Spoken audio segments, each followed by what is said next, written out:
Okay, so pretty common problem with the G70 and the Kia Stinger.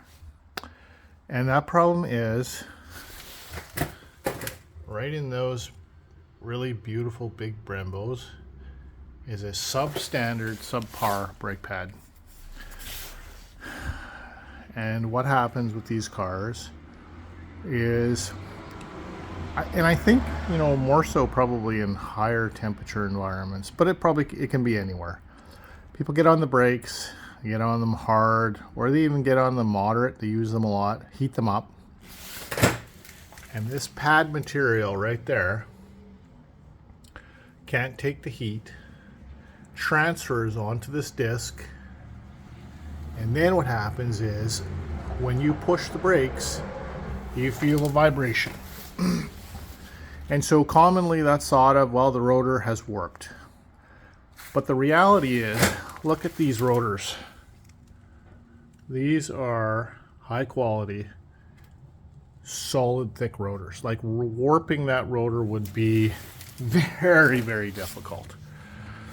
And so the other problem with these pads is, and the thing that I dislike about them the most, I have never had the vibration problem, but I also live in a colder climate and I'm not really on my brakes too hard.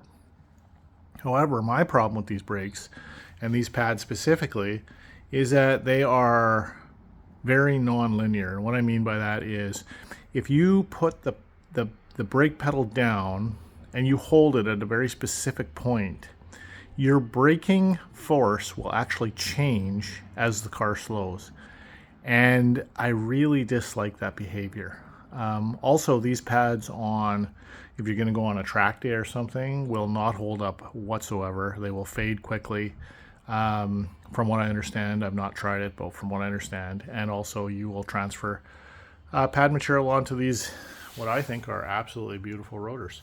So, what I'm going to do today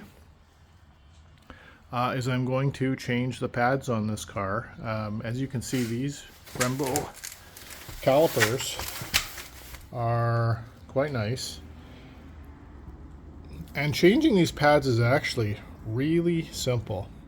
So you can see these two pins right here. Those pins come out. This little clip comes out. Pull the pads out. Put the new pads in. Good to go. So I bought some pads. I'm going to give them a try, see how they go. And by all accounts from the people who use them, they're pretty pleased with them. So stay tuned. I will be back.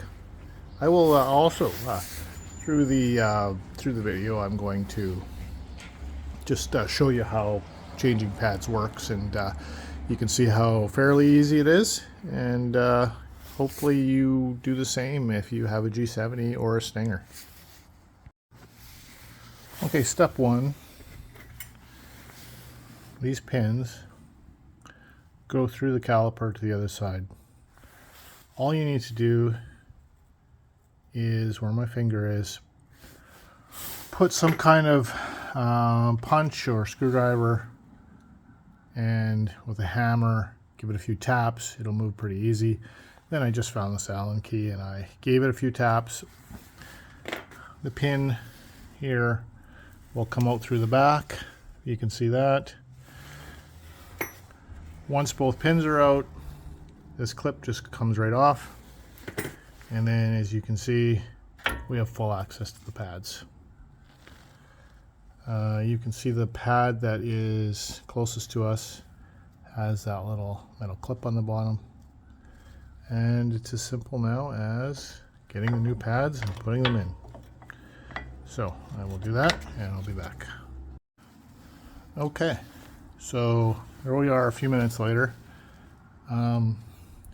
Taking these pads out, like I said, is really easy. Pushing these pins out with a little, you could use like this little screwdriver, for example. Just stick it on the pin, hammer, just do gently so that you don't mark up the calipers. And then you pull the pin out from the back. The pads just slid in. I didn't have to make any room for them, but that's because my pads were brand new. And then the clip goes back on. If you can see, the pin goes through the clip here.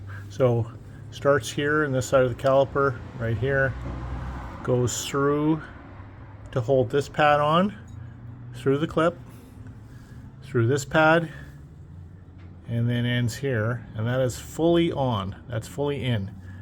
And then same thing down here. And this clip is just a tension clip to keep these pads from moving around.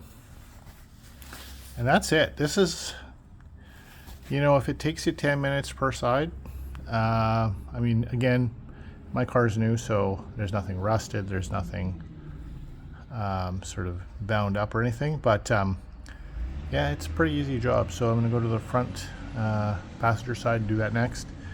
And I will leave the rears for another day, but they are very similar.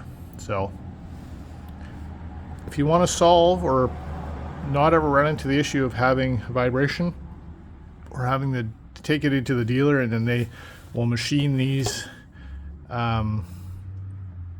discs because they also think it's the discs and they won't change the pads, you might as well just get it out of the way. The pads that I bought, I think they cost $100 for the fronts and $100 for the rear, so I mean, it's not that much money. And yeah, you could definitely argue that they should have the right pads from the factory. That's a 100% valid argument, but they don't. And I mean, in the big sort of picture scheme of things, changing these is easy. So until the next video, I'll give an update after on how they perform the new pads and how they bed in, and we'll talk later. Bye.